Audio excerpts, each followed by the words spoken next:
Hello, YouTube.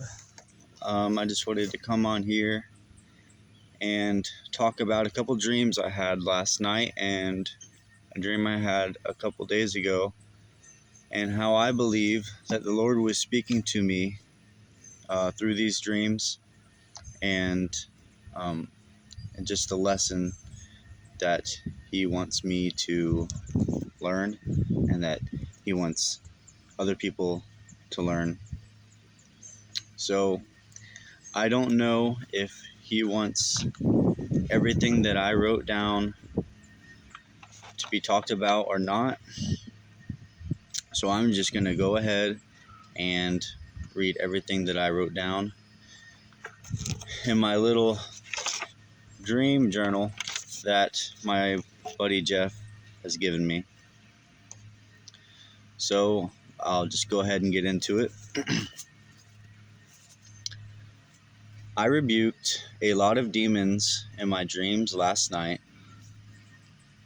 I remember a choir being set up and I'm in the front, and I don't know if it's because of my own pride or vanity, or if that's where I needed to be. So many dreams, but I can't remember them all. A Jezebel spirit appeared in almost all of them, so hopefully that will help me to identify more quickly and clearly when a Jezebel spirit appears in front of me when I'm awake. And that's what I wrote down. That's the first thing I wrote down this morning.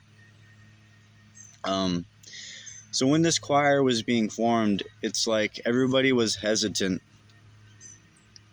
and nobody really wanted to step out and start singing.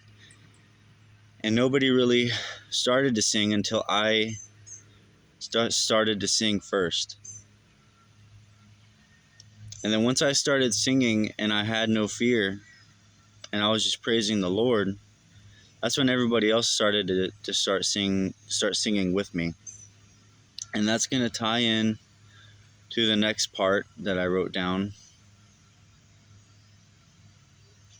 And the next part that I wrote down was a dream that I had last night or early this morning. I remember being with church members and the pastor. And it's like we were at a bank trying to withdraw money or to get a loan to start retailing new merchandise, which is not where we should have been in the first place. And I remember sitting there and seeing a lot of people that did not know the Lord sitting down and eating in this place, which is where we should have been. And the pastor made a really loud or obnoxious noise. And I saw one of the people eating, looking at him, but keeping his head low, and he didn't say anything. Then I heard a voice that I believe to be the Lord that said,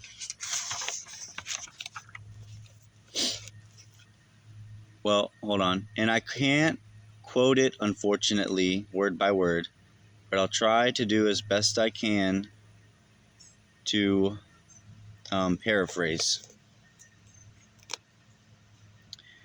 But I went ahead and put it in quotes.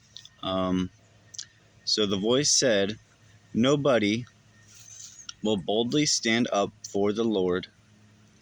They do the same thing that they would in the courtrooms as they do in the churches.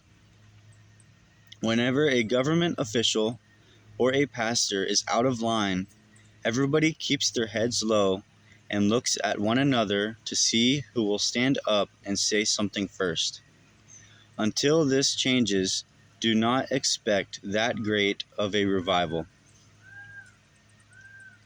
And then after I heard that voice, I saw near the exit of a church a pew that was flipped over. And that was the dream I had early this morning. And I believe that the pew that was flipped over at the end of the dream is a reminder of what Jesus did when there were money changers in the church, and Jesus fashioned a whip and flipped over tables and drove the money changers out of the tables.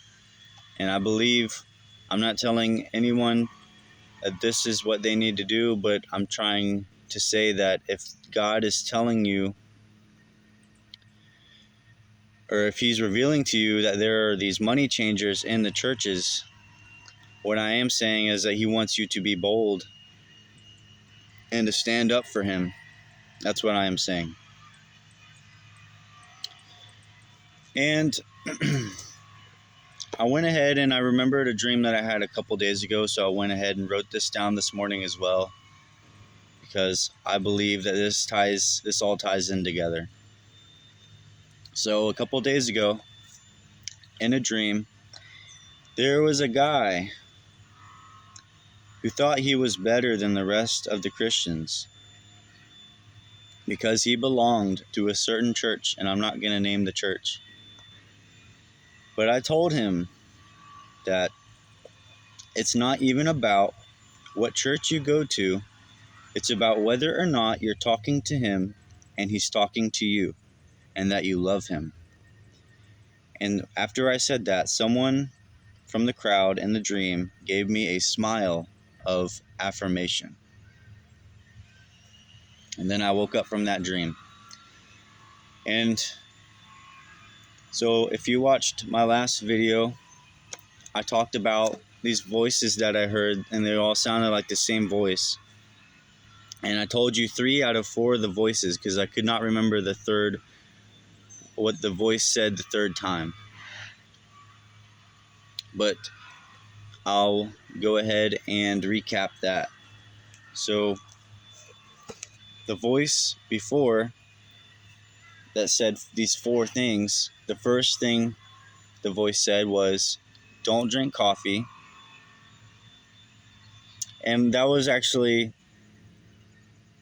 just about my health, because I haven't been to the dentist in a while. So that was not something, I don't think that was something that I was supposed to share with everybody else. That was just for me only, because I haven't been to the dentist. And the dentist, actually, I went there a few days ago, and he had to take off quite a bit of my teeth because I haven't been in so long, and because of all the plaque buildup. So that was just for me. And then, the second one was just don't drink coffee. And then, so I thought that was something to do with sin, but I believe that was just for my own health. So then I was asking why not drink coffee.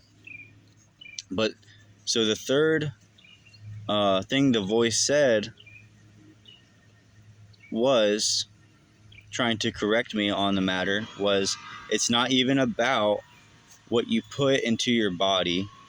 It's about whether or not he feels that you love him. And that's the phrase that I forgot to say in the last video. And that ties in to this message. It's not about what church you go to. It's about whether or not you love them. And if you love them, you'll stand up for them no matter what church you go to or who the pastor is. And what was the fourth voice? I already told you guys in the last video. It was it was, I cannot believe you haven't figured it out yet. It's not about what you feed it. It's not about what you eat. It's about what you feed it. And I was talking about, it's not about the food you eat. It's about what you feed your mind. It's about what you feed your spirit, and not feeding your flesh. It's about what you put into your mind, because Jesus says that the eye is the lamp of the body. Basically, if you put evil things if you look at evil things, your mind's going to, take in evil things. And if you look at good things, or if you look at, the Word of God, you're going to fill your mind with the good things, like the Word of God, or, things of that nature. And so, yeah, I felt like the Lord wanted me to come out here and talk about this. So I guess I'll end it here. God bless and have a great Memorial Day.